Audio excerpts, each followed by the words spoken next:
आज हम मालगुडी डेज की 8वीं कहानी ईश्वरन पढ़ेंगे। जून महीने की एक शाम जब इंटरमीडिएट परीक्षा का परिणाम घोषित होने वाला था, मालगुडी कस्बे के सारे विद्यार्थी उत्सुकता से पागल हो रहे थे। लेकिन ईश्वरन कुछ इस तरह निश्चित होकर घूम फिर रहा था जैसे उसे इससे कोई लेना देना ही नहीं है। उसकी कस्बे में ख्याति यह थी कि लड़का इंटर करने में ही बूढ़ा हो जाएगा। उसने एल्बर्ट मिशन कॉलेज में जब दाखिला लिया तब वह काफ़ी छोटा ही था। ऊपरी होठ पर हल्की मूछें उगने लगी थी, लेकिन अब भी वह परीक्षा में पास होकर बाहर नहीं निकल सका था। यद्यपि उसका बदन काफी बड़ा और तगड़ा हो गया था। थोड़ी सांवली और चमड़ी चमड़े की तरह कठोर हो गई थी। कुछ लोग तो यह भी कहते कि सिर पर बाल भी सफेद पड़ने लगे हैं। पहली दफा जब वह फेल हुआ, माँ बाप ने सहानुभूति जताई। दूसरी दफा फेल होने पर उससे कुछ सहानुभूति मिल गई, लेकिन इसके बाद फेल होने पर वह उसकी आलोचना करने लगे और उसके बाद भी वह पास नहीं हुआ। तब लोगों ने उसके नतीजे में रुचि लेना ही खत्म कर दिया। उसके माँ बाप अक्सर कहते, अब तुम पढ़ाई लिखाई बंद करके कोई और काम क्यों नहीं करते। इस पर वह कहता, एक मौका और दे दो मुझे, बस आखिरी। इस तरह वह बड़ी निष्ठा से इम्तिहान पास करने में लगा रहता और अब पूरा कस्बा नतीजे के इंतजार में बेचैन था। लड़के सड़कों पर ग्रुप बनाए टहल रहे थे। सरयू के किनारे बैठे चिंता की मुस्कुराहट बिखेरते दांतों से नाखून काटते दिखाई दे रहे थे। बहुत से सीनेट हाउस के दरवाजे पर खड़े भीतर नजर डाल रहे थे, जहां एक बैठक चल रही थी। लड़कों की ही तरह उतने नहीं तो काफी उनके माँ बाप भी चिंतित थे, लेकिन ईश्वरन के माँ बाप निश्चित दिखाई दे रहे थे और अपने पड़ोसियों को अपने बेटों के लिए चिंतित देखकर वे बोले, ईश्वरन के लिए कोई चिंता की बात नहीं है, उसका रिजल्ट तो पहले से ही पता है। ईश्वरन ने यह सुना तो बोला, इस दफा शायद मैं जरूर पास हो जाऊंगा। मैंने बहुत मेहनत की थी। इस वक्त तुम दुनिया के सबसे बड़े आशावादी बने रहो, लेकिन पहले भी तो हर साल तुम यही आशा लेकर इम्तिहान देते थे। पिछले साल मैं सिर्फ लॉजिक में फेल हुआ था, वो भी बहुत कम नंबरों से। उसकी बात सुनकर लोग हंसने लगे। जो हो, अब तुम भी दूसरे लड़कों की तरह वही क्यों नहीं पहुंच जाते और नतीजे का इंतजार करते, उसकी माँ ने कहा। इस पर ईश्वरन ने जवाब दिया, कोई ज़रूरत नहीं है इसकी। अगर मैं पास हुआ तो खबर घर ही आ जाएगी। मैं पिछले साल भी तो खुद नहीं गया था। उस वक्त मैं सिनेमा देखने चला गया था। पूरे 2 शो देखकर बाहर निकला था। इसके बाद वह गाना गुनगुनाते हुए बाथरूम में घुस गया। धीरे धीरे देर तक बाल बनाते रहा, क्योंकि वह जानता था कि बार बार फेल होते रहने के कारण उसके साथी उसे विशेष दृष्टि से देखने लगे हैं। वह जानता था कि उसके पीछे उसका पूरा परिवार और कस्बे के सभी लोग उस पर हंसते हैं। उसे लगता था कि इस कारण वे उसके अच्छे कपड़े पहनने, शानदार ढंग से बाल काटकर बनाने और बढ़िया इस्त्री किया कोट पहनने को ठीक नहीं समझते। वह एक असफल व्यक्ति था, इसलिए उसे ऐसी शान दिखाने का कोई अधिकार नहीं था। लोग उसे मोटी चमड़ी वाला मूर्ख समझते थे, लेकिन उसे इन बातों की परवाह नहीं थी।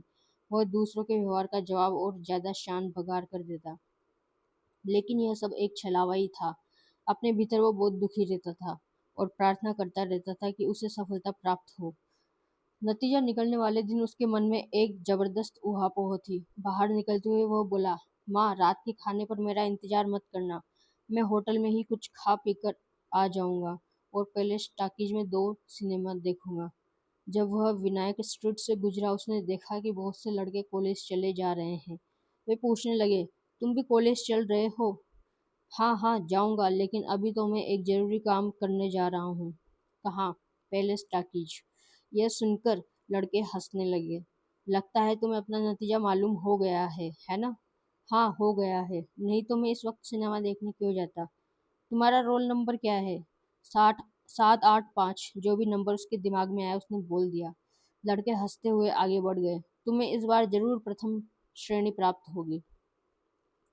4 आने वाला टिकट लेकर वह कोने में जा बैठा। फिर चारों तरफ देखा, कहीं कोई लड़का नजर नहीं आया। कस्बे के सब लड़के इस वक्त कॉलेज के सामने खड़े थे। ईश्वरन को यह देखकर बुरा लगा कि सिनेमा हॉल में एक भी लड़का नहीं है। लगता था भाग्य ने उसे हर मामले में अपने साथियों से अलग कर दिया है। यह सोचकर वो बहुत उदास हो गया। उसे खुद अपने से वितृष्णा होने लगी। तभी रोशनी बुझ गई और पिक्चर शुरू हो गई। तमिल की इस फिल्म में दुनिया के सभी देवी देवता प्रकट होने लगे। उसे स्वर्ग के वह दृश्य दिखाई देने लगे जो फिल्म के डायरेक्टर ने दर्शकों के लिए विशेष रूप से बनाए थे। देर तक वह अपने अस्तित्व को भुला रहा, लेकिन यह स्थिति आधे घंटे तक ही रही। उसने देखा कि फिल्म की हीरोइन स्वर्ग में खड़े एक पेड़ की डाल पर बैठी और एक गाना गा रही है। गाना आधे घंटे तक चलता रहा, जिससे ईश्वरन बोर होने लगा और फिर अपनी उस दिन की मन स्थिति में लौट आया। वो फिर उदास हो गया। हीरोइन से बोला, देवी मेरी परेशानी और मत बढ़ाओ, अब यहाँ से कहीं और चली जाओ। लगा कि हीरोइन ने सच में ही प्रार्थना सुन ली और वहां से चली गई। अब गाने में ज्यादा रोचक चीजें पर्दे पर आने लगी। लड़ाई, बाढ़, आसमान में कोई जमीन पर गिरा, समुद्र के भीतर से कोई बाहर निकल आया, आग बरसने लगी, फूल झड़ने, लोग मरने लगे, कुछ फिर जिंदा होकर उठ खड़े हुए, इत्यादि इत्यादि। सिगरेट बीड़ी के धुएं के बीच से ये मजेदार दृश्य दिखाई दिए। पर्दे के भीतर से और सामने बैठे लोगों की आवाजें ही आवाजें, नाच गाने, सोडा बेचने वालों के नारे, दर्शकों की मनोरंजक टीका टिप्पणियां। इन सब के बीच ईश्वरन अपनी परीक्षा की परेशानी को कई घंटों तक भूले रहा। रात को 10 बजे शो खत्म हुआ। दूसरा शो देखने के बाहर भीड़ जमा थी। ईश्वरन बाहर निकला और सिनेमा के सामने बने रेस्तरां आनंद भवन में घुस गया। इसका मालिक एक बम्बई का निवासी उसे जानता था। देखते ही पूछने लगा, ईश्वर साहब, आज कॉलेज का रिजल्ट निकलने वाला था, आपका क्या हुआ? मैंने इस साल इम्तिहान दिया ही नहीं, ईश्वरन ने जवाब दिया। क्यों भाई, मेरा ख्याल है कि आपने तो फीस जमा की थी। ईश्वरन हंसकर बोला, आप ठीक कहते हैं, मैं इंटर में पास हो गया। कितनी खुशी की बात है, आप तो काफी तेज हैं। हनुमान जी की प्रार्थना करने से हमेशा सफलता मिलती है। अब क्या करने का विचार है? अब अगली क्लास में जाऊंगा और क्या, उसने कहा। फिर खाने के लिए कुछ और एक कॉफी मंगाई और जल्दी से खा पीकर बाहर निकल आया। जब बिल के पैसे दे रहा था तो मालिक बोला, पास होने की खुशी में जब दावत दे तो मुझे जरूर याद कर ले। ईश्वरन ने फिर एक टिकट खरीदी और दोबारा सिनेमा में घुस गया। एक बार फिर देवी देवताओं के वही लड़ाई झगड़े गाने पर्दे पर दिखाई देने लगे। फिर वह उनमें उसी तरह खो गया जब उसने अपने ही बराबर जवान लड़कों को स्वर्ग में नाचते गाते और पानी में उछल कूद करते देखा। तो वो बोला, तुम यह सब मजे ले सकते हो क्योंकि तुम्हें इम्तिहान के नतीजे का इंतजार नहीं है। और वह सोचने लगा कि काश वह भी इस दुनिया में पहुंच पाता। इसके बाद फिर फिल्म की हीरोइन उसी तरह पेड़ की डाल पर बैठकर गाना गाने लगी। तो फिर उसका मन फिल्म से उखड़ गया। उसने पहली दफा सिर उठाकर हॉल में इधर उधर नजर डाली। उसने देखा कि कॉलेज के बहुत से लड़के जगह जगह टोलियां बनाए बैठे हैं और मजे से फिल्म देख रहे हैं। कुल मिलाकर 50 के करीब लड़के थे। वह समझ गया कि रिजल्ट निकल गया है और ये सब पास होने की खुशी में पान खाकर आए हैं और अब मौज कर रहे हैं। उसे लगा कि जैसे ही हॉल में रोशनी होगी, ये सब उसे देखेंगे और परेशान करेंगे। पहले की तरह वे सब उससे वही मजाक करेंगे जिन्हें वह सह नहीं पाएगा। इन बातों से अब उसे बहुत चिढ़ होने लगी थी। उसने तय किया कि इन बातों को अब वह और ज्यादा बर्दाश्त नहीं करेगा। वह हॉल के एक सबसे दूर के कोने में जाकर बैठ गया। पर्दे की तरफ देखा। वहां कोई भी मनोरंजक दृश्य नहीं आ रहा था। हीरोइन अब तक वहीं बैठी रही और करीब 10 मिनट तक उसे यही गाने गाते रहना था। निराश होकर वह उठा, किनारे किनारे लोगों से बचते हुए दरवाजे तक आया और चुपचाप बाहर निकल गया। इन सफल सड़क इन सफल लड़कों को देखकर उसे अपने आप से चिढ़ हो रही थी। वो सोचने लगा, मैं जिंदा रहने लायक नहीं हूँ। जो आदमी एक मामूली सा इम्तिहान भी पास नहीं कर सकता। यह विचार उसके दिमाग में पनपने लगे। इन परेशानियों का कोई हल जरूर होना चाहिए और है मर जाना। ऐसी नई दुनिया में पहुंच जाना जहां उसी के उम्र के इम्तिहान के संकट से मुक्त लड़के नाच गा रहे हैं, कमल से भरे तालाब में तैर रहे हैं। उस स्वर्ग में कोई परेशानियां नहीं है, न सीनेट हाउस की दीवारें हैं जिन पर लगे नतीजों को साल दर साल देखना है। समस्या का यह हल सोचकर उसे काफी चैन महसूस हुआ। उसका दिमाग हल्का हो गया था। वह होटल की तरफ लौटा। मालिक बंद करके घर जाने की तैयारी कर रहा था। ईश्वरन ने उससे कहा, सेठ जी, इस वक्त तकलीफ दे रहा हूँ, माफ करना। क्या आप मुझे एक कागज और पेंसिल दे सकते हैं? मुझे कुछ बहुत जरूरी लिखना है। बहुत देर हो गई है, मालिक ने कहा और मेज से उठाकर एक कागज और पेंसिल का टुकड़ा दे दिया। ईश्वरन ने पिता के लिए उस पर एक संदेश लिखा और कागज को सावधानी से मोड़कर कोट के भीतरी जेब में रख लिया। फिर पेंसिल वापस देकर होटल से बाहर आ गया। सामने रेस कोर्स रोड थी। उसे पार कर वह मार्केट रोड पर आया और दाएं मुड़कर एलामन रोड होते हुए सरयू नदी के तट पर आ पहुंचा। इसका हर हराता जल शीघ्र ही उसे अपने भीतर समा लेगा। उसकी तकलीफ उसकी तकलीफों का अंत हो जाएगा। मुझे अपना कोट उतार कर नदी के किनारे रख देना चाहिए। उसमें खत रखा ही हुआ है। वह रेत पर चलने लगा। फिर वह घाट की सीढ़ियों पर पहुंचा और कोट उतारकर नीचे उतरने लगा। हाथ जोड़कर ऊपर सितारों की तरफ देखकर कहने लगा, हे भगवान, अगर मैं 10वीं दफा भी एक इम्तिहान पास नहीं कर सकता तो दुनिया में मुझे रहने का क्या अधिकार है। उसके पैर अब पानी में थे। उसने पीछे मुड़कर देखा। दूर यूनिवर्सिटी की इमारतें दिखाई दे रही थी। सीनेट हाउस में एक रोशनी जल रही थी। आधी रात बीत रही थी। कॉलेज 15 मिनट की दूरी पर था। उसने सोचा, क्यों न एक बार वहां जाकर नतीजों की सूची देख ले। उसे मरना तो है ही, अब बोर्ड को देखने से डरने की क्या जरूरत है। वह नदी से बाहर निकल आया और सीढ़ियां चढ़कर फिर रेत पर आ गया। दूर घड़ी में 12 के घंटे बजाए। आसमान पर सितारे चमक रहे थे। सामने नदी बह रही थी और पेड़ पौधों से सर की आवाज निकल रही थी। रेत से गीले उसके पैरों की हवा ठंडी लग रही थी। वह अकड़कर सीनेट हाउस के बरामदे में घुसा और बुड़बड़ाया, यहाँ मुझे किसी का डर नहीं है। वहाँ कोई नहीं था। कहीं कोई आवाज नहीं आ रही थी। सारी इमारत में अंधेरा था, सिवा उन सीढ़ियों के जिनके ऊपर एक बल्ब जल रहा था। उसके नीचे दीवार पर नोटिस बोर्ड लगा हुआ था। जब उसने लिस्ट पास से देखने के लिए पैर ऊपर किए तो उसका दिल धक धक कर रहा था। बल्ब बल्ब की रोशनी में वह रोल नंबर देखने लगा। उसका गला सूख रहा था। पहले उसने तीसरी श्रेणी में पास होने वाले नंबर देखे।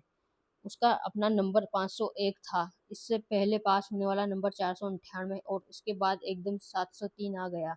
मेरे पीछे और आगे बहुत से लोग हैं, उसने सोचा। जब वह सीनेट हाउस में घुस रहा था तो उसे बहुत उम्मीद थी कि पास हुए लोगों में उसका नंबर जरूर होगा। वह सोच रहा था कि अपना नंबर देखकर उसे कैसा लगेगा। वह दौड़कर घर पहुंचेगा और सबसे कहेगा कि उन्होंने जो कुछ भी अब तक मेरे खिलाफ बोला है उसके लिए माफ़ी मांगे। लेकिन अब ध्यान से सब नंबर देख लेने के बाद उसकी असफलता उसके सामने आकर खड़ी हो गई। उसका नंबर सूची में नहीं था। अब नदी, वह निराश होकर सोचने लगा, सजा पाए व्यक्ति की तरह, जिसे झूठी ही सही उम्मीद तो थी, वह अब बिल्कुल टूट गया। नदी नोटिस बोर्ड को संबोधित करते हुए उसने कहा, मैं जा रहा हूँ। यह कहकर वो पीछे मुड़ने को हुआ। लेकिन मैंने अच्छी श्रेणी में पास लोगों के नंबर तो देखे ही नहीं। यह सोचकर वो फिर नोटिस बोर्ड को देखने लगा। प्रथम श्रेणी, इसमें पहला नंबर भी एक ही था और वह भी 6 लोगों के नंबर थे। पता नहीं ये कैसे इतने आगे निकल जाते हैं, वह सोचने लगा। इसके बाद उसने द्वितीय श्रेणी के नंबरों पर नजर दौड़ाई। ये 2 लाइनों में लिखे थे। पहला नंबर था 98। कुछ मिलाकर 15 नंबर थे। एक एक नंबर को बड़े ध्यान से देखा और आगे बढ़ने लगा। वह नंबर 305 पर आया, फिर 400, इसके बाद 501 और फिर 600। दूसरी श्रेणी में 501। क्या वह सच हो सकता है? वह चीखा, फिर रुक गया और बार बार इस नंबर को देखने लगा। हाँ, यही नंबर है। उसे दूसरी श्रेणी मिली है। अगर यह सही है तो अगले बरस मैं बीए में बैठूंगा।